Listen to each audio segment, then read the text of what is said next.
Ombudsman Remulla does not deserve advisors like Leila De Lima kasi mapapahamak ka lang.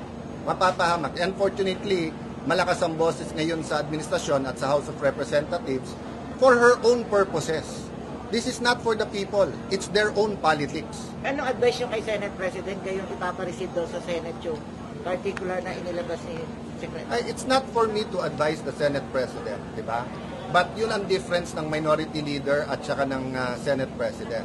The Senate President is not only the father of the majority. Siya din ang tatay ng buong Senado. Di ba? So pagka ang Senado na inaatake o kahit membro ng minority, kahit independent pero foul, mali, ang mabubugbog yung institusyon. Tandaan nyo, 24 lang kami.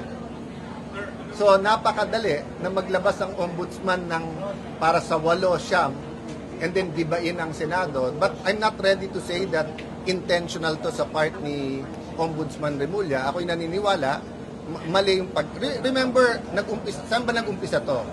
Isa lang, kay dating Secretary Leila De Lima, na sa kagustuhan niya ipakita na patas siya, hindi lang kalaban ng Aquino administrasyon ang kinasuhan din si Joel Villanueva kahit na walang pruweba, walang ebidensya at kahit mali. Kahit sa confirmation hearing niya, inadmit niya na kulang na ang pirma, ang letterhead, buhay party list. Ang pirma, hindi pirma ni Joel, tinuloy pa rin niya. Di ba? So, yun,